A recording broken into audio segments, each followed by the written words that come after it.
Before my cousin Ollie got killed, she was the only person that I really talked to. From Pennywise to Annie Wilkes, Stephen King's worlds and characters have become the staple of horror movies over the years.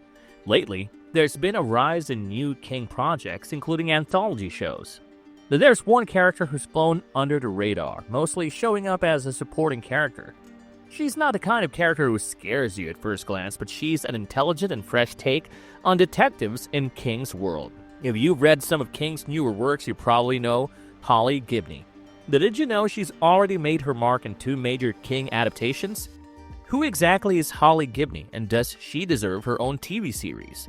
Well, let's dive into the arc of one of King's most brilliant characters, explore her story, and discuss some exciting updates. Before we go into our explanation, we have a very small request. If you like our content, please support us by subscribing to our channel. This is a small click for you, but for us it means an awful lot. Thank you, and let's begin. Who is Holly Gibney?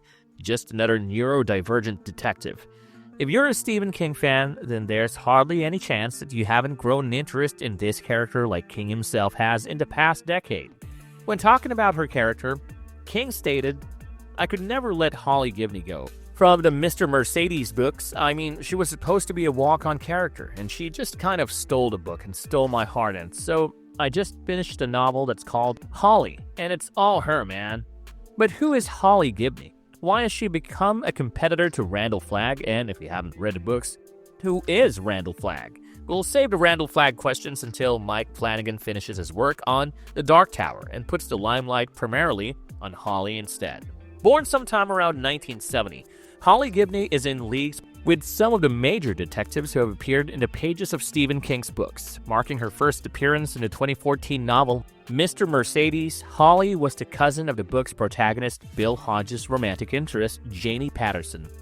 Bill Hodges himself has an important trajectory in the story, but Holly soon manages to steal the limelight and proves herself to be someone who could be explored in Going Ahead.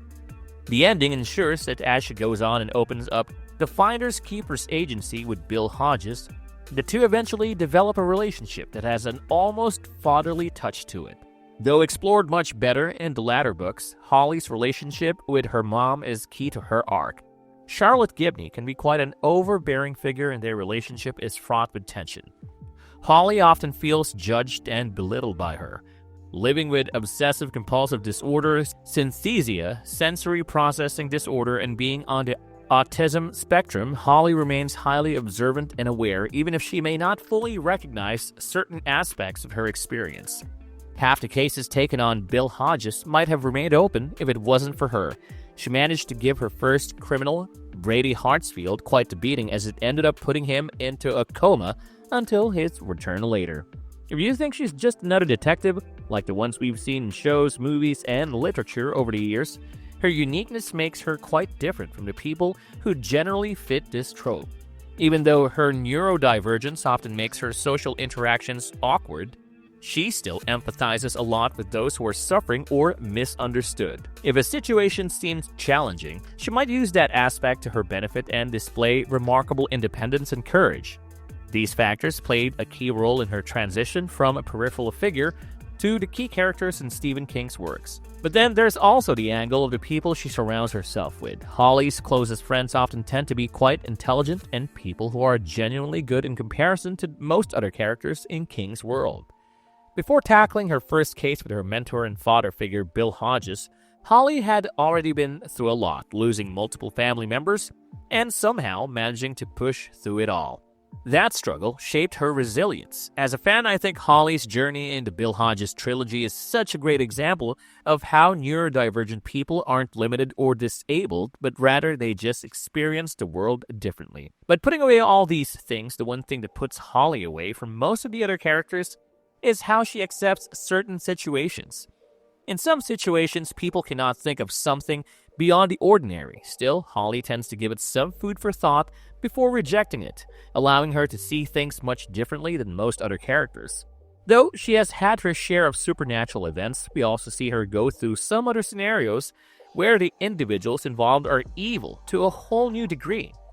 Now that we have some idea about Holly, let's go through her appearances over the years. Holly's appearances in King's books. If you want to see a character transitioning from a side role to an independent figure, you must go through the Bill Hodges trilogy of books. Holly made her first appearance as the cousin to the person who died under mysterious circumstances, a case that Bill Hodges was solving. The two developed an interesting working relationship that allows them to connect the dots of the case, and this partnership will be explored in the next books. Both 2015's Finders Keepers and 2016's End of Watch explore the relationship between Holly and Bill Hodges. They show Holly undergoing a great deal of transformation and witnessing some aspects that divert her from Bill Hodges' general approach to his cases. Due to her neurodivergence, Holly can often focus on some details more than others, which also makes her very observant, enabling her to hone in on a particular task at hand. By the trilogy's end, Holly learns a lot and becomes more independent than when she was first introduced. King masterfully weaves Holly in a manner where she becomes a character that deserves a lot more interest than what she was initially roped in with. Her relationship with Hodges helps the most in that area, as they both vibe together quite well and are perceptive of their nonverbal cues. Other neurodivergent characters in such a scenario would have wielded their disability as a superpower, but King makes sure that she doesn't get into that trick. Similarly, Hodge is the only person who allows her to grow while respecting her in a manner she hasn't done herself because of her past trauma. Her mom and her uncle never really valued her and treated her in a manner that had broken something inside of her. And Barbara, a friend of Holly's, seeks help after coming to terms with her suicidal tendencies. She picks Holly as the individual she would open up to because she believes Holly would be able to empathize and help her. This is exactly where we see a clear indication of Bill's impact on Holly, as Holly helps her friend out similarly, suggesting her growth. There's a comfort that Holly feels in her growing persona, along with the pride that she has regarding solving her cases, and that makes it easy for her to brand herself. One of the biggest ones in the trilogy is the intersection of research, intuition, and deduction, which she would label the Holly Hunch. But even King wasn't happy keeping Holly limited to the Bill Hodges trilogy and managed to find some space for her in his 2020 books, The Outsider and If It Bleeds, featuring her majorly in the latter book. While she mostly dealt with individuals who were evil but human, these two books would put her in a space where the primary antagonists were beings with the ability to impersonate human beings, feeding on their grief and trauma. However, the transition was smooth because of Holly's openness to the stimuli, thus allowing her to follow the clues without rejecting a single possibility. One of the major tropes that King has in most of these supernatural stories is the idea of adults and other townsfolk rejecting a certain idea, making them easy targets. However, for Holly, this works out entirely to her benefit as she manages to use the acceptance of a certain event as a power against most people investigating the anomaly. If It Bleeds allows Holly to be explored much better. The book works more because of Holly's appearance and less as a sequel to The Outsider. Holly uses her experience dealing with the supernatural to deal with the otherworldly enemy, and in this case, it turns out that she can work as a major character herself.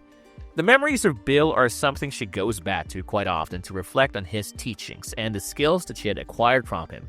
Even though he is already dead, his presence is quite strong in how Holly navigates the case and deals with the matter. But that was never enough, as King decided to give Holly an entire book for herself, and earlier this year, he released Holly. When asked about the investment in this particular character, King stated, "Well, I guess that I just sort of liked Holly a lot. You get to know characters and some you don't want to go on with, and some of them I really wanted to see what she was up to. I like her so much because she's such a weird combination of insecurity and OCD and detective ability." Holly gives a lot more insight into Gibney's character, and we get to witness a development in the arc that also brings some major real-world nuances. Both COVID and Trump have their presence in the book, along with a fair share of fracking and poopy, Holly's go-to obscenities. However, considering that the last two works focus more on a supernatural enemy, Holly deals with some human evils, and this time, she investigates a case involving a series of disappearances.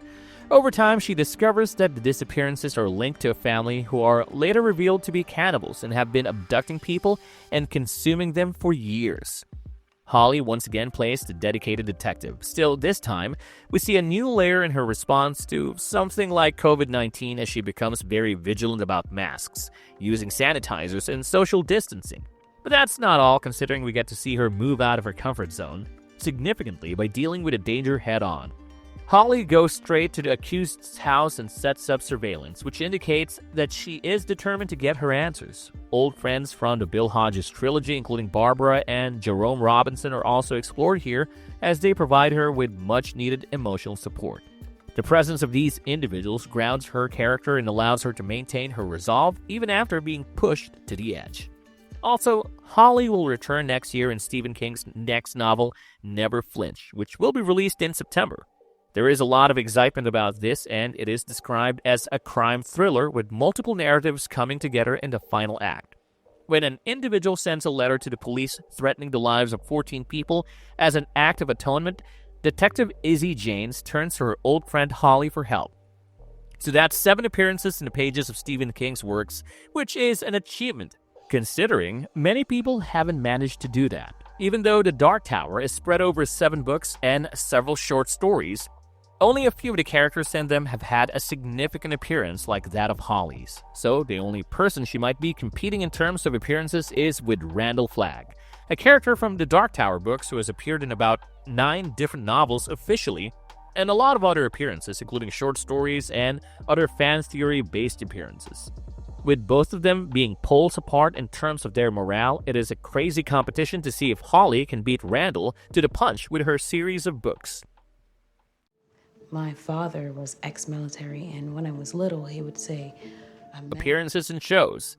Even though Holly's arc is well established in the books, she has also managed to turn heads with her appearances in 2 of Stephen King's major shows. Holly Gibney is a well-known name, thanks to Justin Loop's portrayal of her in the Mr. Mercedes series adaptation, and Cynthia Erivo's portrayal of a completely different version of Holly in the HBO limited series adaptation of The Outsider. 2017's Mr. Mercedes marked Holly's first appearance, with her character being put next to Brendan Gleeson's Bill Hodges, a rather interesting pairing that immediately worked. The 3-season series followed the arc from the Bill Hodges trilogy. Even though the series ended in 2019, it has attracted renewed interest after becoming available on Peacock's streaming service. With David E. Kelly writing the series from the books, Jack Bender would helm the project, generating some interest and a positive critical response. Justin Loop's Holly was pretty much honest to the literature except for one factor: Holly's age. When Gibney is first introduced in the books, she is middle-aged, whereas the series' interpretation makes her younger, with her being a teenager. Even though it is unsurprising that Hollywood prefers their family protagonists to be younger, it doesn't change the fact that Justin Loop gave an amazing take on the character. Loop had a particular take on the character that worked quite well, considering her version with Mr. Mercedes, which follows her evolving into a confident detective. The mannerisms, including the movement of her eyes, are some things that work perfectly with her character and managed to live up to the expectations that Stephen King had. But that won't be the last time we see Holly on screen, considering HBO decided to adapt The Outsider into a limited series. Richard Price was hired to adapt the series, and he made some interesting changes to the story, particularly the character of Holly Gibney. Fans were expecting that we would see a continuation of Holly's pre-established arc from the Mr. Mercedes show.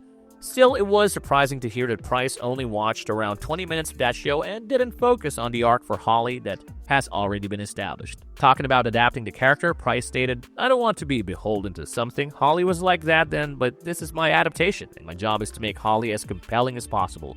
I have to do what I have to do, and I'm not beholden to fans or loyalists. I just want to do the best job and make the most complex and three-dimensional character that I can." Cynthia Erivo took on the role of the character, and even though she plays a pivotal part in the series, she only enters the scene in the 3rd episode, but still manages to hook the audience and take them into this supernatural mystery in her manner. To establish Holly's unique perspective in the narrative based on the source material, Price further stated, "She can talk about all of the foreign names for the boogeyman, and then talk about what song was number 7 on January 3, 1958 on Billboard's Top 100 Rock and Roll and how to do the following week. Well, she's just one of these people who, if they become focused on something, they become computers. She could also tell you how tall a building is after looking at it for 2 seconds. The whole point of Holly is when she says, if you have no tolerance for the unexplainable, then you'll have no tolerance for me. She is an enigma to herself and all the people around her since childhood. This aspect plays a major role in highlighting Holly's differences from the other characters in the series. Her being the more open-minded addition to Detective Ralph Anderson's team ties her into the narrative. Erivo does a remarkable job and became a fan favorite even though there was no mention of Bill Hodges or the Robinsons, which only benefits her character. I mean, I thought that would be a difficult job, tying her as an outsider into the story, but it gives Cynthia Erivo and Price a chance to play around with the character and further help in the series' story. Possible TV series plans. After these multiple renditions of the character on screen, it was somewhat expected that the literary hype for the character would allow her to shine on screen in solo projects too. As someone who has primarily been a supporting character so far, Stephen King managed to give her more importance by providing her solo adventures in both If It Bleeds and 2024's Holly. King loves his creation, and his affection for the character is translated clearly when he states, "First of all, can I say that I just love Holly, and I wish she were a real person and that she were my friend because I'm so crazy about her. She just walked on in the first book and that she was in Mr. Mercedes, and she more or less stole the book, and she stole my heart." Well, Stephen, you're not alone, as Holly has found a strong fan base amongst the fanaticism mostly associated with other works of King, the King of Horror, and it seems that this year there's been some hope regarding the on-screen return of the character when Jack Bender, one of the creators behind Mr. Mercedes, stated in a recent interview, "I've been fortunate to know and work with Stephen King, talking about writers. His new book, Holly, by the way, is great. We're going to make a show out of that, but we haven't announced it yet." Holly's competitor Randall Flagg is also getting a chance to appear on screen with the Dark Tower show under development from Mike Flanagan, someone who has clearly made his name by masterfully adapting some of King's stories. So it would be quite fair to expect a solo series that brings Holly Gibney and her adventures on screen and gives her the much-deserved treatment that she needs. Marvelous verdict. With a wide variety of detective TV shows happening across multiple OTT platforms today, giving Holly Gibney with her unique take on a character surely could bring a different take on the genre. King already has a lot of adaptations under development, both as movies and shows, and most of them are doing quite well. But the one thing that we're all wondering about is whether Justine Loop or Cynthia Erivo will be returning, considering Bender has already worked with Justine Loop's take on Holly. Who do you guys think should take on Holly's character? Let us know your thoughts in the comments down below. As always, if you liked our content, don't forget to leave a like and subscribe to us if you haven't already. Have a good one and be safe. Thanks, everyone.